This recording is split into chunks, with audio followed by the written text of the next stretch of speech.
So, why do we do CAF? We do CAF because we want to be thorough in our thinking. So we try to consider all factors. That's the first point. But there's a second point as well, because this is another little one I do with them. I'm not going to do this one with you, but this is a very simple one. Instead of considering a family holiday, tell them there's a big storm coming.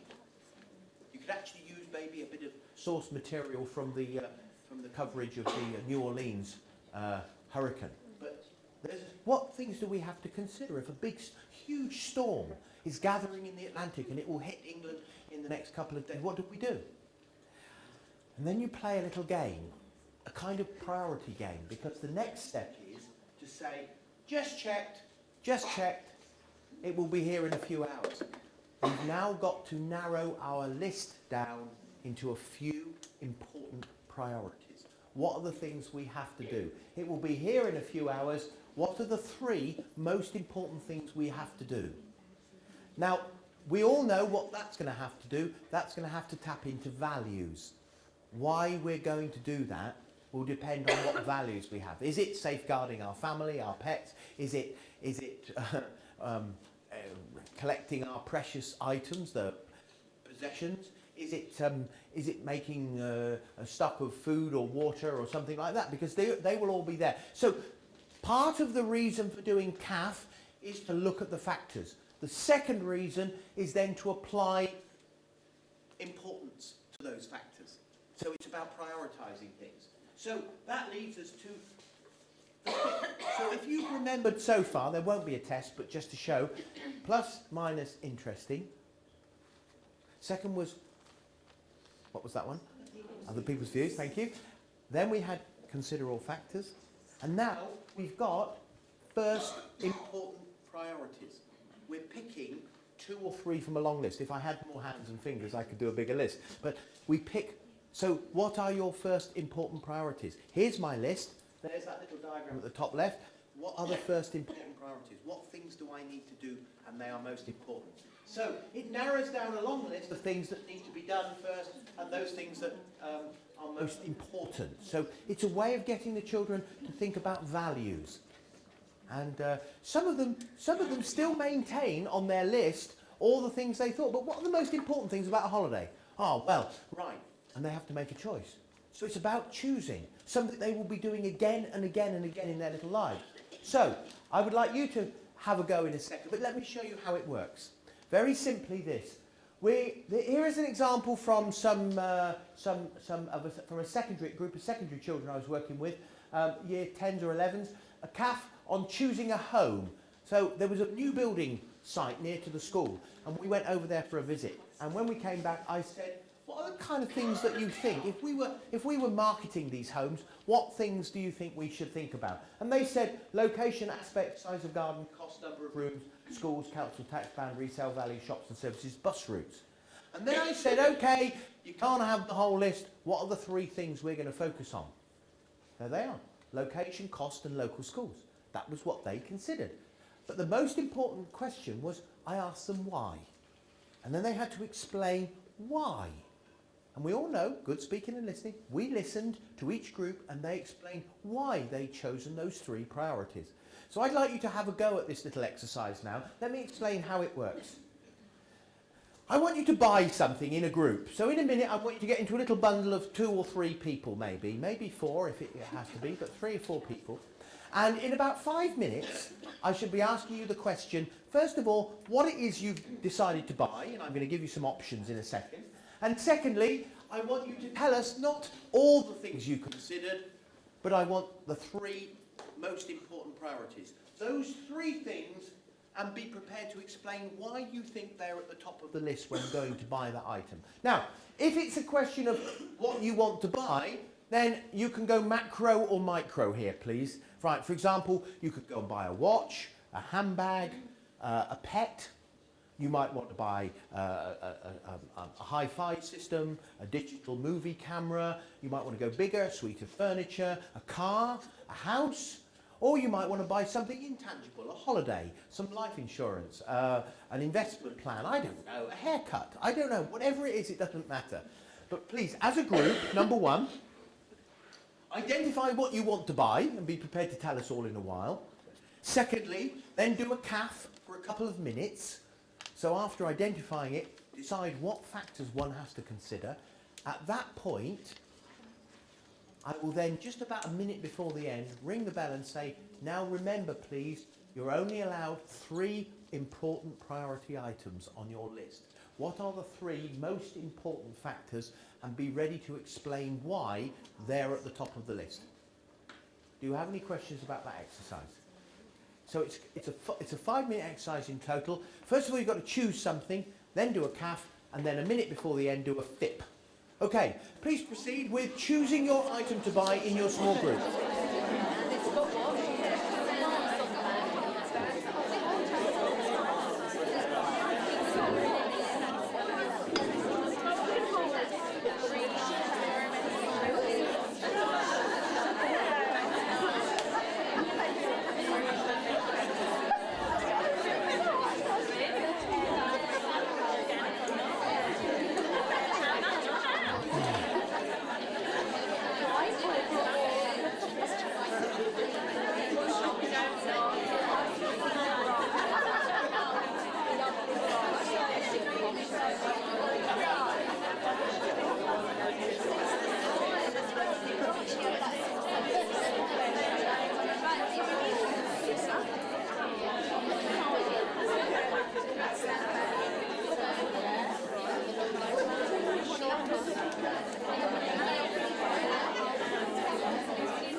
One minute to go, make the FIP, please. 1 minute for the FIP.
So we'd be interested, please, to know, first of all, what it was you set out to buy.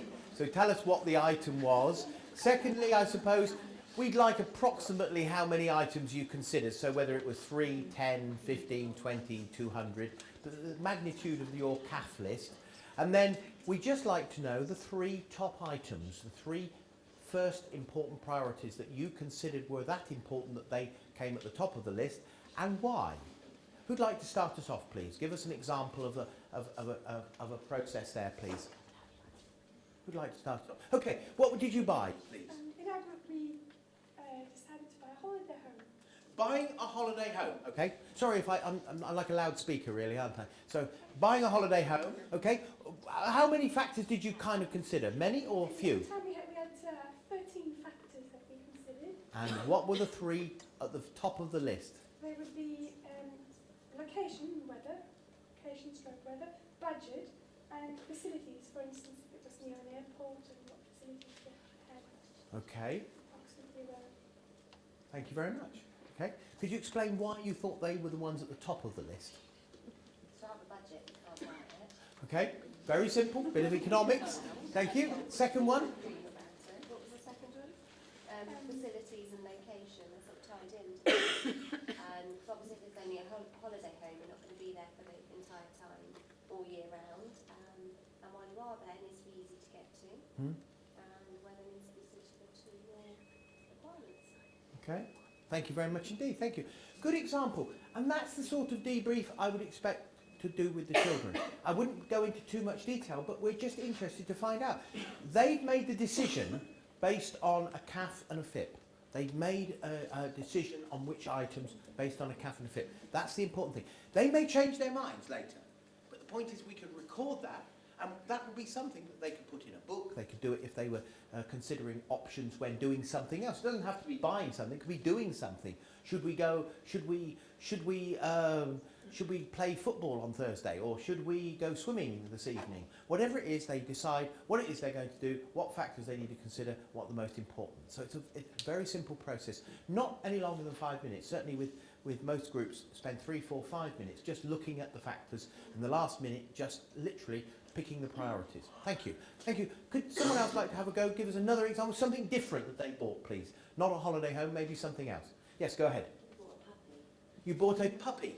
They bought a puppy, okay? So, how many factors did you consider approximately?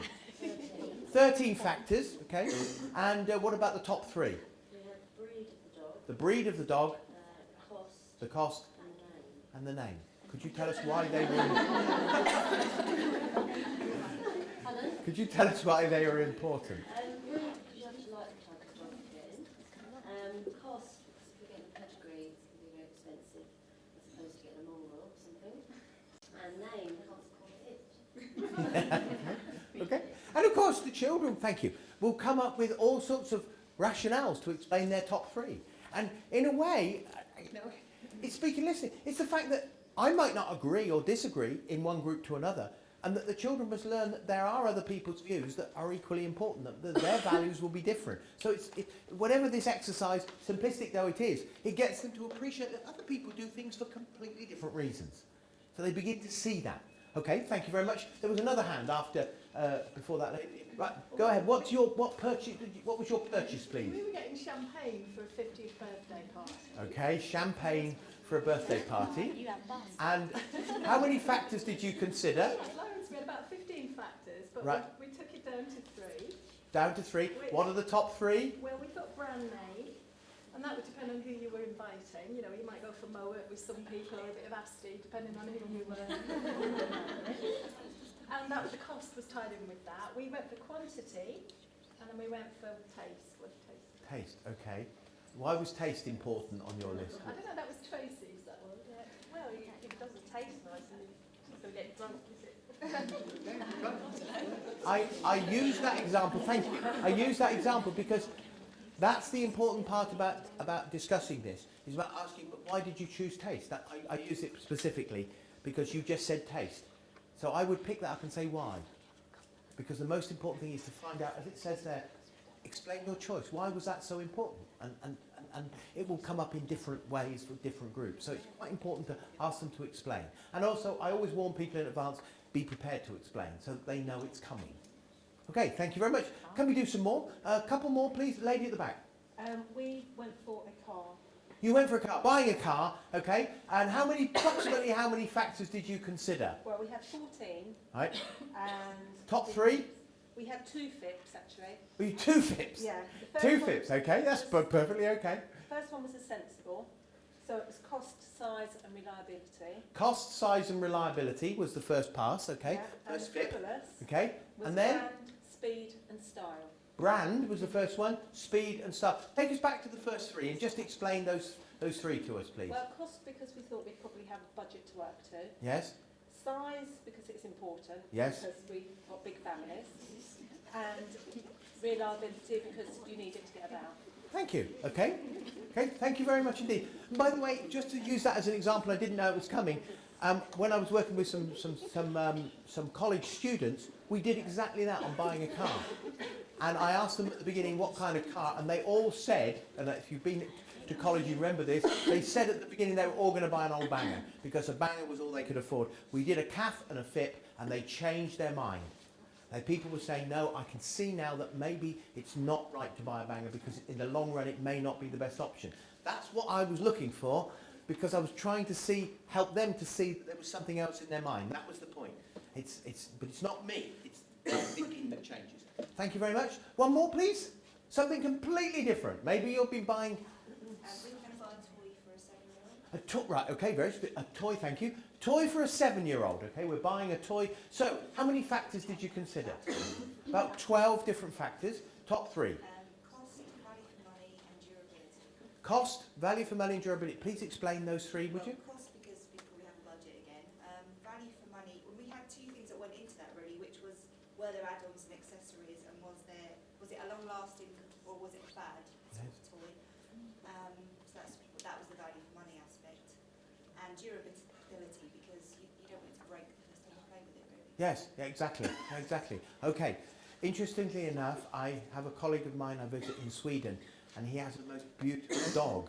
And I'm smitten with this dog, and she looks into my eyes, and she can do anything with me. And I took her a toy, did exactly what you did, and I forgot to do a CAF and a FIP. And she destroyed the toy in about 30 seconds. It went from like a green caterpillar thing that dogs chew to just a pile of bits of green everywhere in about 35 seconds. Next time I go, I'm going to choose the toy using CAF and FIP because durability was one of them. It just disappeared. Okay, thank you very much. Okay, so that's a very simple example of how this works. So CAF in itself is perfectly okay. We can use a consider all factors, but by using a FIP as well, we start to narrow down all the things and pick those important priorities. Just give you a couple of classroom examples. Here's one. This is about a year 2 class here, and this is actually, I think, Will, this is on the DVD, isn't it? Yeah. I'll be showing you a DVD that you can borrow later on. Nice word, borrow, isn't it? Doesn't involve any money. You can borrow a DVD later on, but there is an example. This lesson is actually on that DVD. And this teacher has been using some source material. I really can't remember the name of the book, but there's a story about whether they should live on an island or live in a city. And she asked them to, the objective of the lesson, the learning intention was that they should choose whether they would like to live on an island or in a city. And this year 2 class are sitting in little syndicates of 2 or 3, and the idea is that they're making a choice, and they're considering all the factors, identifying the important ones, so that they can then make a choice of whether they live in a city or on an island. And this is an example of the output. I know what you're probably going to say, and I agree. I thought you said 3, Mr. Newman. Well, they've done 5 important factors. Well, so what? It's just the things they thought was important. So, why would you prefer living on an island? And they said the number 1 choice was fresh air. Number 2 was family nearby. The family can't run away. Number 3, peace and quiet. Okay? Number 4, beautiful views. And number 5, they could collect shells on the beach. There you go. So, but it puts it into perspective. They made the choices. Interestingly enough, the school was a city school. And the vast majority of children, although they liked their school, thought that living on an island was preferable to living in a city, interestingly.